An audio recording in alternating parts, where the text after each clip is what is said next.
After being caught by the masked man yet again, I expected to wake in the same dark room as usual, but instead I found myself stuck on a chair with heavy restraints. A man stood in front of me and I saw him smile. "Good to see you, Harry," he said. "You comfortable?" "Who the hell are you?" I snapped. "What is this?" "I'll get to all of your questions later," the man replied. "First, allow me to introduce myself. My name is Aaron Slake, and I have an opportunity for you." "Whatever it is, I ain't helping you," I snarled. "Oh, but you might," Aaron insisted, "because if you do, I'll free you from this game." At that moment, I realized I was never dead. I was in a game where I needed to survive. Now I realized that even if I escaped, which was already difficult, I'd still end up stuck in that game. I decided to hear him out. "I'll give you two choices, Harry," Aaron began. "Your first choice is that you get to work for me. The pay is well, and you get free food and shelter here. The only two conditions are, 1, you cannot leave this building, and 2, you must keep an earpiece for communication on you at all times, even when you sleep. But that's it. Pretty enticing." "And what's option 2? I asked. "Option 2, Aaron continued, "I'll let you go home and you can continue to live your happy life. If it is happy. However, there is one condition, if you're up to it." "What is it?" "You have to bring your sister here. She will be taking your place." "You're insane. There's no way in hell I'd let my sister take my place." "Why is that? You two never got along anyway. After all, she's responsible for your missing eye, ain't she? How do you—" "I know everything about you, Harry. Why do you think I'm giving you this opportunity? How about I sweeten the deal? You can either work for me or let Hillary take your place, and in return, I'll help you find your parents' killer. How does that sound?" That was a tempting offer. I could choose to work for him without letting Hillary take my place, and then I could find the killer of our parents and bring justice to them before Hillary could take revenge and fall farther down than she already has. "I'll give you some time to think it over," Aaron said. "When you're ready, just say the word. I'll be watching." Before I could reply, Aaron placed a gas mask back on my face and I was knocked out from the steam. I eventually found myself inside the game again. "Harry, there you are," I heard Wade's voice from behind me. "Where did you go? I've been trying to find you." "Wade," I said softly, "you're not going to believe this, but I need you to keep this between us for now." Okay, what's up, man?" I proceeded to tell him the real situation we were in. This wasn't the afterlife. This was a game, and we had to find a way to escape. For real. I told Wade not to tell anyone else, including Octavia, until we could find a way to escape. I didn't have much time before that Aaron guy would find out what I was trying to do, so I got straight to work.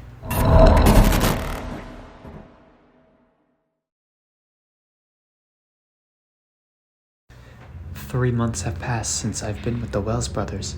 I got used to hearing Nathan argue with Noah and Neil. I didn't bother to interfere. It wasn't any of my business anyway. I wondered how Tara, Nathan's fiancée, was still with him. She could do way better. But that was her choice. I'm not going to get in the way of it.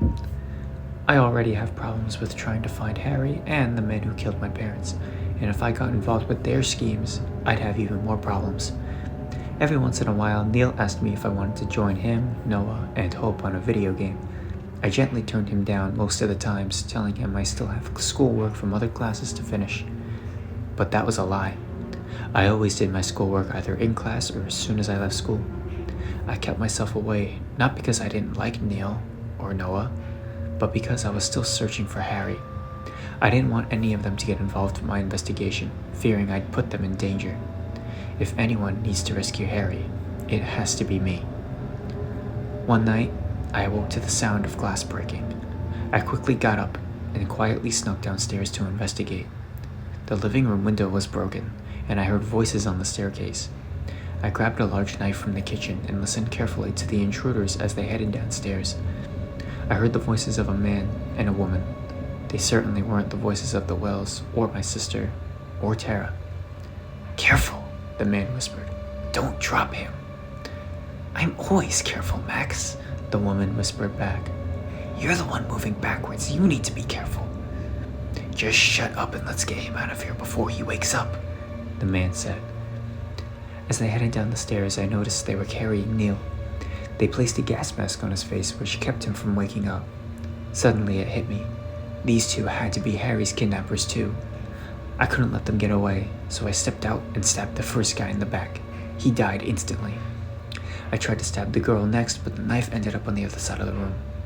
We fought for a few minutes, trading punches until I grabbed the mask on Neil's face, tore it off of his, and put it on hers. Within a few seconds after activating it, she was knocked out. To my surprise, nobody woke up from the commotion. Instead of turning her in, though, I chose to hide her in the guest bathroom. I was the only one who was in that bathroom most of the time anyway. I spent the rest of the night cleaning the blood on the floor and buried the body of the man in the backyard.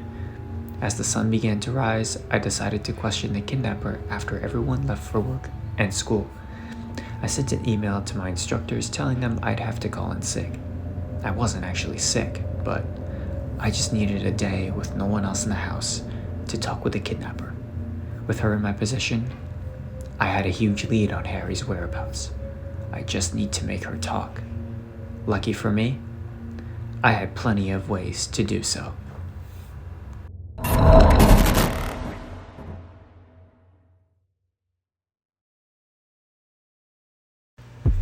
My name is Stephanie Enriquez. When I was 15, I was abducted and held hostage. A few weeks after being caught, I was approached by a man who introduced himself as Aaron Slake. He offered to let me go, but the condition was that I had to work for him. He offered to pay me, provide food, and even took me to a room where he planned to let me stay.